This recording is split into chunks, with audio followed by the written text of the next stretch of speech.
Well, hello, everyone, and welcome to Lifewave Connect. It's great to be with you here today. My name is Emily Hollingshead, and I am the Vice President of North American Field Development and Relations.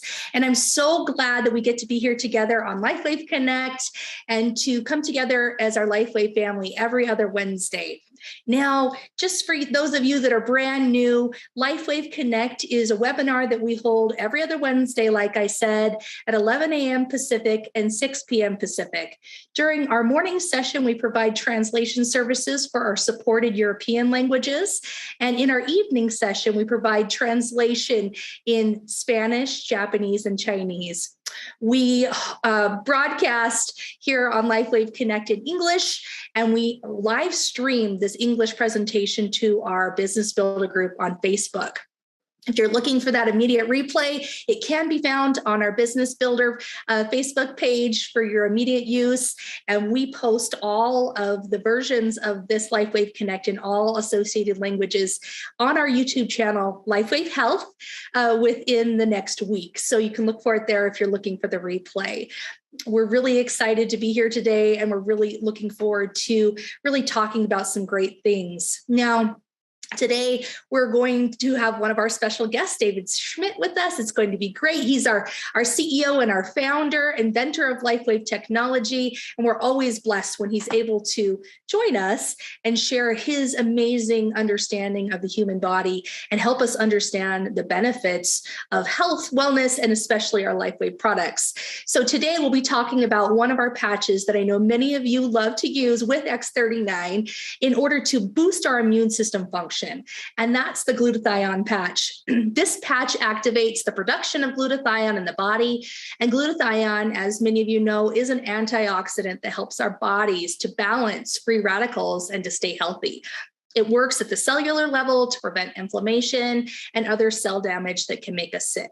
So today, like I said, we'll be chatting with David Schmidt, the inventor of Lifewave patches, about glutathione, the antioxidant, and how we can increase our levels within our body through various strategies. But what is the most impactful way that we can use our phototherapy patches to do this? So through the conversation today, we're hoping that you will start to understand and see through hearing David speak just the depth of knowledge that he has for the body and biology. Through his education and many years of study and research, he has absolutely become an expert on how our bodies work and how to maximize our ability to improve overall health and the function of our bodies by harnessing that body's natural ability to really take care of itself. So with his focus and passion for improving lives and reversing aging, he continues to astound me and all of us with his discoveries and his guidance on how we can best live our lives. So David, welcome to the call. Hey, Emily, great to see you. Hey, it's great to see you too. Thanks for joining the call today. Absolutely. And very much looking forward to this conversation today and sharing a number of research studies with our members and how they can improve their lives and protect their health with the body's master antioxidant glutathione. So very much looking forward to discussing this with you. Me too. You know, this is a product that I absolutely love amongst all of our other products, and I know it's very popular with our members. So I think it's going to be really great. Do you mind if we just sort of dive into some questions? Let's dive right in. Okay, great. So I know that everyone is really focused on ensuring that our bodies, have the strongest immune systems possible. So let's kind of start at the beginning and help everyone know what glutathione is and why this phytonutrient is important in our body. Can you help us understand that a bit, please? Sure. Well, when we talk about immune function, there's really two sides of the coin. And only one side gets covered, really, and that would be the role of antioxidants. And this is a bit of a mistake because we need to look at the whole picture in balance. And what that means is that oxidative stress, which doesn't sound like a good thing, is actually an important part of immune function. So we normally think of oxidative stress as a bad thing, And this was always the traditional model, is that as we age, levels of inflammatory markers and oxidative stress goes up. So that means those are bad. And levels of antioxidants like glutathione go down, and those are good. And so therefore, we want to increase glutathione and reduce oxidative stress. In general, that's true, but it's far too limiting of a picture. Meaning, let's take a very practical example. So let's say that someone has a virus in their body, and what the human body will do is release immune cells as part of the first level of response. So let's say the emergency responders go to work, and they are going to be releasing oxidative chemicals. So hydroxyl ion, hydrogen peroxide, ozone, the superoxide radical. They'll release these oxygen radicals, which destroy the virus on contact. Now, if someone has impaired immune function, what that really means is that their ability to induce oxidative stress in the virus is diminished. And because a virus is not going to have an antioxidant system to protect itself, it is going to be destroyed by the body's immune system. So this is a very simplistic view. Now, those oxidative chemicals will hang around. So now the body's antioxidant system, like glutathione and superoxide dismutase, SOD, will prevent the oxidative radicals from damaging healthy tissue. But this is just all to say that we need to balance out our immune function with antioxidants to protect our cells from being overstressed. So that's first thing, to give everybody a complete picture. Now, the other thing that's generally true is that as we age, for most people, their mitochondrial function, the area of their cell that produces energy, that declines with age. And as a result, then things like the ability of the body to make glutathione will normally decline with age. And we'll share some studies today that show that glutathione is linked to not only how long you live, but your health span as well, how long you stay healthy. So, and with glutathione, it's particularly interesting because it's ubiquitous. It's found nearly everywhere in the body. You would find it as the antioxidant that's protecting your hearing, your sense of smell, protects cognitive function, obviously immune function. It's found in very high concentrations in the liver, so it supports detoxification.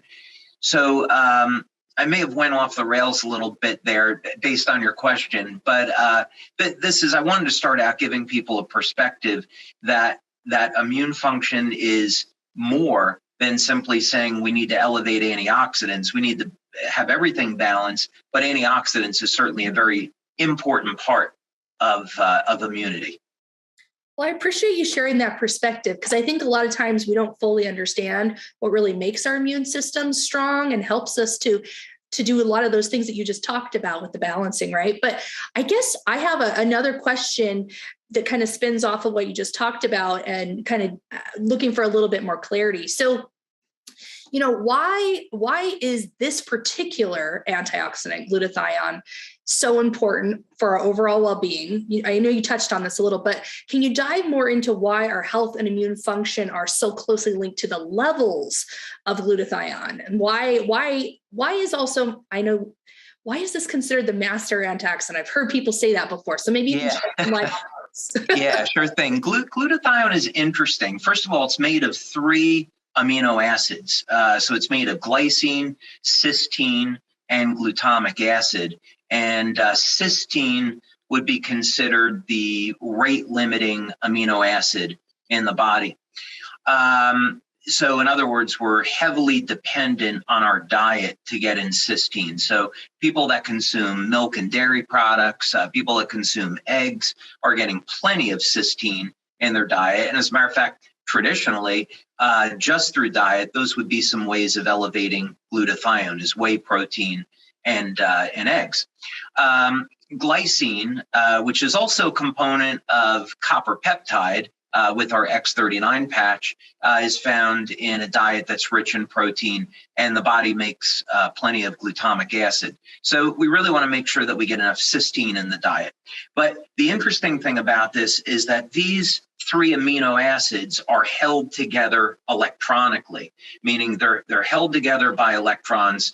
And so as a result, glutathione has the interesting ability to be able to share its electrons with other antioxidants like vitamin C. So let's say that, again, let's use a practical example. Let's say that someone had an injured knee and they went to the orthopedic surgeon, and the orthopedic surgeon said, I'm sorry, you need a double knee replacement, and there's nothing we can do, right? Sometimes people find themselves in this situation. Well, this is a good time to say, I'm not a medical doctor, I'm an inventor, and so I'm not going to give any medical advice here, but this is what the research shows, is that vitamin C will act as a trigger to regenerate lost cartilage under the right circumstances, and glutathione is involved in that process. So in other words, if you look through journals for orthopedic surgeons and you look at what is on the cutting edge, it's going to be the use of stem cells to regrow cartilage to obviate the need for knee surgery and knee replacement.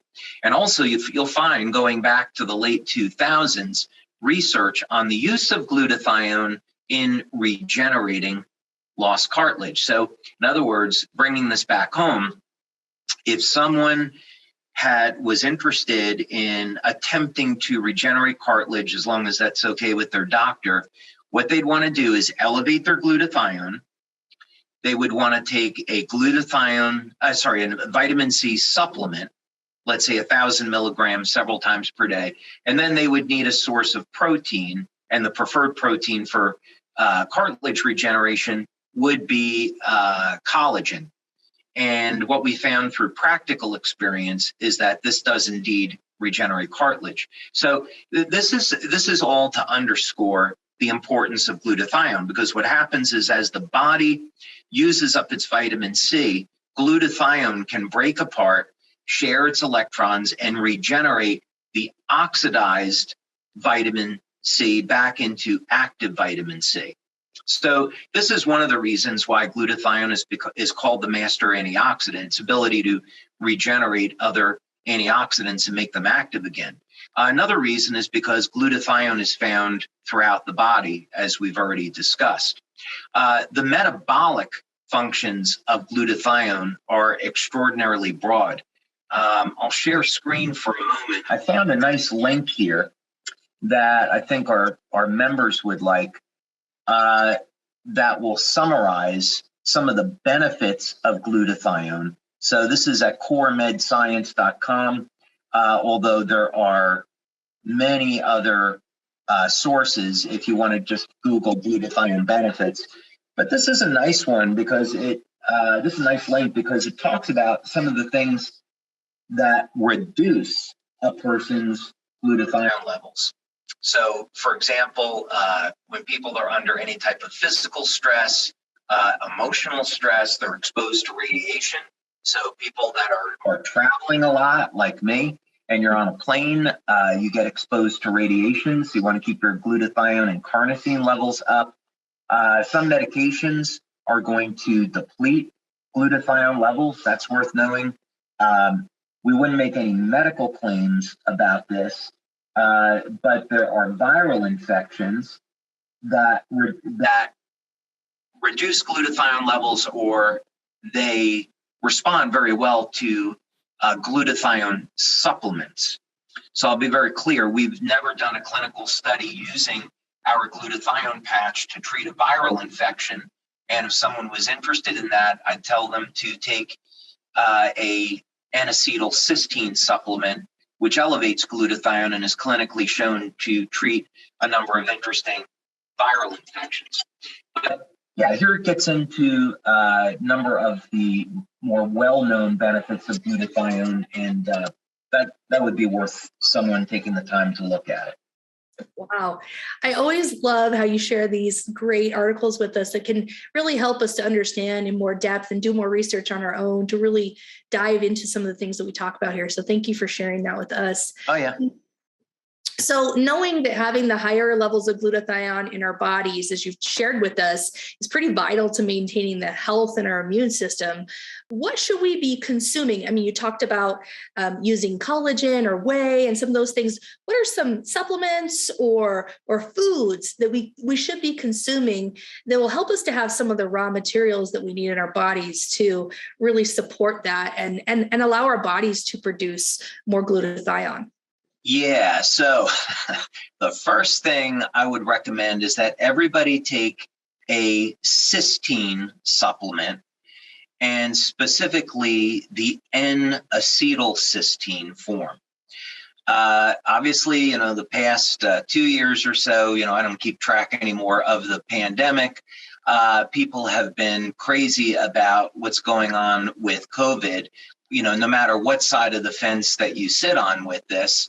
And, but fortunately in the literature, there were references a year and a half ago that N-acetyl supplementation was therapeutic in the treatment of COVID-19 and could reduce the occurrence of severe symptoms.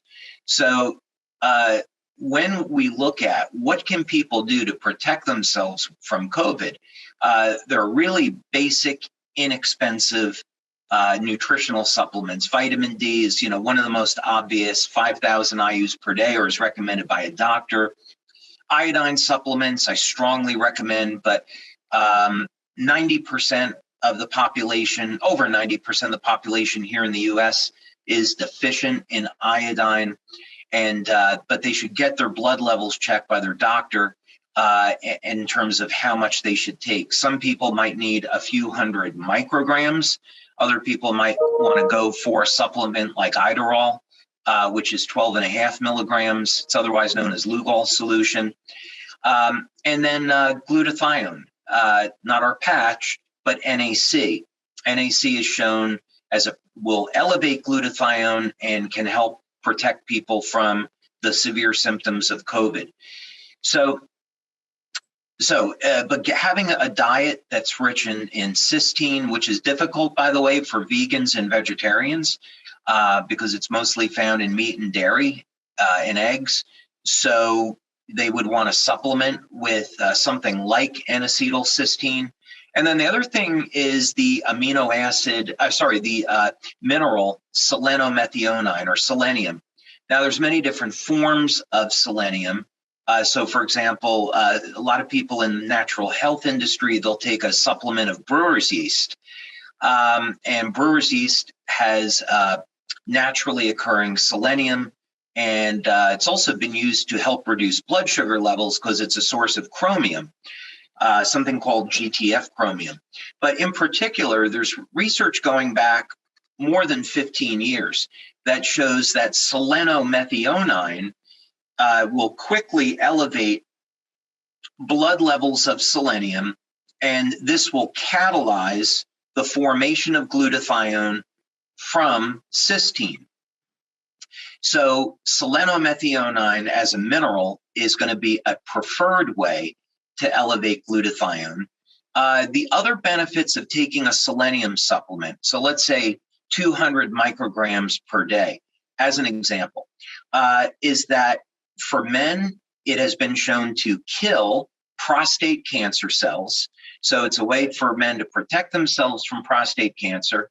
And also literature going back to the 70s. I first read this in the book Life Extension by Dirk Pearson and Sandy Shaw. They were recommending up to 800 micrograms a day of selenium as a way to kill things like thyroid cancer, amongst other things. Selenium is found naturally in things like oysters. Most people aren't going to have oysters regularly. But it is found in Brazil nuts. So Brazil nuts are a really great source of selenium, zinc, and other minerals.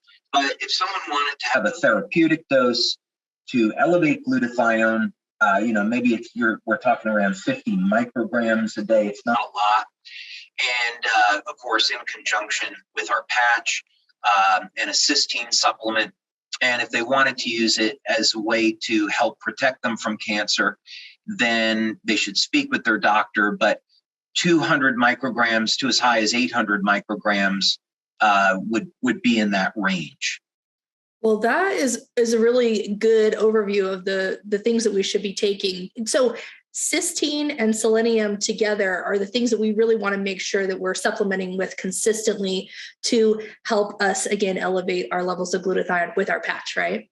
Yeah, so I would encourage people to do a review of their diet. Are they getting enough protein and healthy fats? And if not, supplement where necessary. We generally never talk about carbohydrates on Lifewave Connect because it's assumed that most people are getting plenty of carbohydrates, right? So the problem is, are we getting enough protein and healthy fats? And interestingly enough, carbohydrates are a non-essential macronutrient. Right? The human body can survive just on protein and healthy fat, but we're not going to survive without protein and fat. But so do a review of the diet. And if someone is a vegan, I strongly urge them to take an N-acetylcysteine or cysteine supplement. Vegans may be getting enough selenium. But again, if someone wanted to